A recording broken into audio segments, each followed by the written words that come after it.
네, 그럼 지금부터는 제주 월드컵 경기장과 관련해서 이야기 나눠보겠습니다. 월드컵 경기장과 같은 다중이용 시설에 안전과 직결된 소방시설에 문제가 있었다. 근데 이걸 계속 방치한다? 이게 가능한 일인가요? 네, 저도 처음에는 설마 했습니다. 그런데 취재를 해보니까 그런 부분이 사실로 드러났고 서귀포시와 서귀포 소방서의 대응이 너무 안일했다. 그런 느낌을 받게 됐습니다. 그럼 월드컵 경기장 그 소방시설에 구체적으로 어떤 문제가 있었던 건가요? 일단 경기장 지하에 있는 전기실에서 화재가 났을 때 화재를 감지하자마자 자동으로 소화가스를 뿜어서 불을 초기에 진화하는 장비가 오작동으로 고장이 난 겁니다. 전기 화재용 소화약재를 보관하고 있던 특수가스 160통이 모두 방출이 돼서 반년 가까이 텅 빈 상태로 방치되고 있었던 건데요. 이런 상황은 옥내 소화전이나 스프링클러 물탱크에 물이 하나도 없는 것과 동일한 상태다. 그래서 초기 화재 진화에 어려움을 겪을 수밖에 없는 상황이다. 이렇게 보시면 될 것 같습니다. 그런데 기사 내용을 보면 전기실도 문제지만 그 바로 옆에 붙어 있는 발전기실, 이게 화재 위험에 노출돼 있었다면서요? 네, 저희 취재진과 현장을 함께 점검한 한국소방기술사회에서도 그 부분을 가장 우려를 했습니다. 발전기실은 전기실에 문제가 생겨서 정전이 됐을 때 비상발전기 가동을 통해 경기장에 전기를 공급하는 일종의 비상전원 역할을 하는 곳인데요. 네. 전기가 끊긴 상황에서도 소방시설 작동은 가능해야 하기 때문에 스프링클러나 대피 유도 등 건물 내 유도가스를 배출하는 제연 장비 등이 바로 이 발전기실과 연결이 돼 있습니다. 따라서 전기실 화재가 확대가 돼서 발전기실까지 마비되면 화재 진화나 대피 등의 차질이 발생할 것은 불보듯 뻔한 일이죠.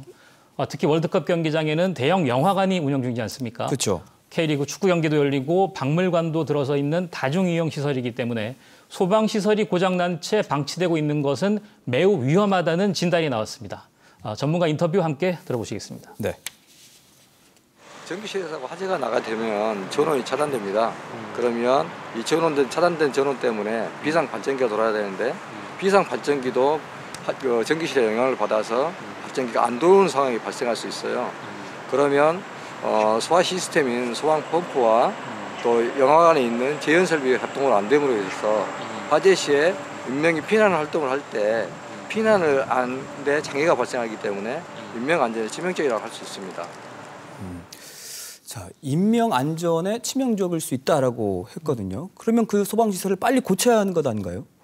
네, 당연합니다.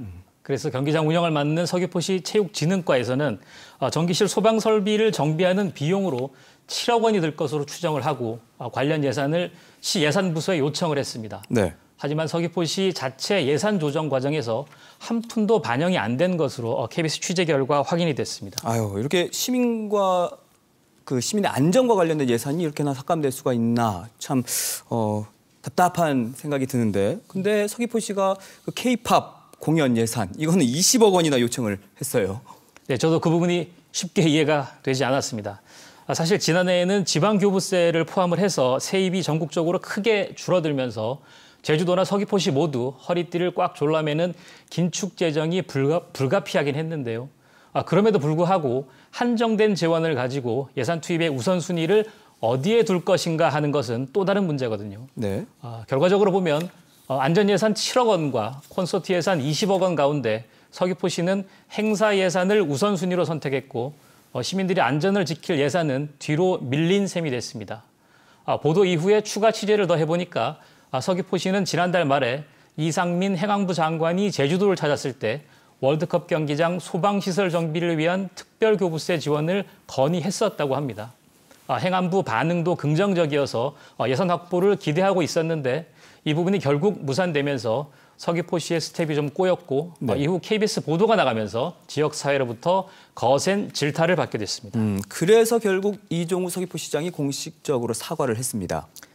네, 그렇습니다. KBS가 월드컵 경기장의 소방시설 고장 문제를 보도한 지 단 이틀 만에 이종우 서귀포시장이 공식으로 사과했습니다. 이종우 시장은 보도자료를 통해 시민의 안전이 무엇보다 중요함에도 이번 일로 시민에게 걱정을 끼쳐 죄송하다며 서귀포시는 이번 일을 계기로 무엇보다 시민의 생명과 재산을 보호해야 하는 의무를 이행하기 위해 최선을 다하겠다고 고개를 숙였습니다. 그리고 월드컵 경기장 소방시설 정비를 위해 긴급하게 예비비 7억 원을 제주도에 요청했다고 덧붙였습니다. 또 예산이 확보되면 빠른 시일 내에 정비하는 한편 시설이 완료될 때까지 화재 감시 모니터링을 강화하고 화재에 대한 대처 방안도 강구하겠다고 약속했습니다. 네, 뭐 전형적인 뒷북 행정이긴 하지만 이렇게 뒤늦게나마 대책이 마련돼서 다행이긴 한데, 근데 이 과정에서 또 소방당국의 대응이 아쉬웠다면서요? 네, 그렇습니다. 소방하면 국민의 안전을 책임지는 기관이고 또 이번에 문제가 된 시설 또한 소방설비 아니겠습니까? 네. 그렇다고 하면 관할 서귀포 소방서의 대응이 누구보다 빠르고 정확했어야 했는데요. 현실은 그렇지 못했습니다. 날짜별로 살펴보면 월드컵 경기장에서 소방설비 고장이 난 것은 지난해 8월 3일입니다. 소방당국도 현장에 출동해서 역시 상황을 잘 알고 있었습니다. 그런데 서귀포 소방서는 같은 달 25일 고장난 소방설비를 조속히 정비하라는 협조 공문 한 장만 서귀포시에 보내고 연말까지 계속 지켜만 보고 있었습니다. 그러다가 지난해 12월 27일 저희 KBS 취재진이 소방을 대상으로 취재를 시작하자 바로 다음 날 그동안 뒷짐만 지고 있던 소방이 경기장 현장을 점검합니다. 그리고 올해죠. 이달 12일에 고장난 소방시설을 정상 작동하도록 조치하라는 조치 명령서를 서귀포시에 보내게 됩니다. 네. 만약 소방에서 지난해 8월부터 곧바로 현장 점검을 하고 조치 명령을 내렸다면 이렇게 오랜 기간 동안 월드컵 경기장이 화재 위험에 노출되는 일은 있지 않았을 것 같은 그런 아쉬움이 남는 대목입니다. 네, 이런 상황에서 월드컵 경기장에서는 지난해 10월 말이었죠. 대규모 K-팝 공연이 열렸습니다.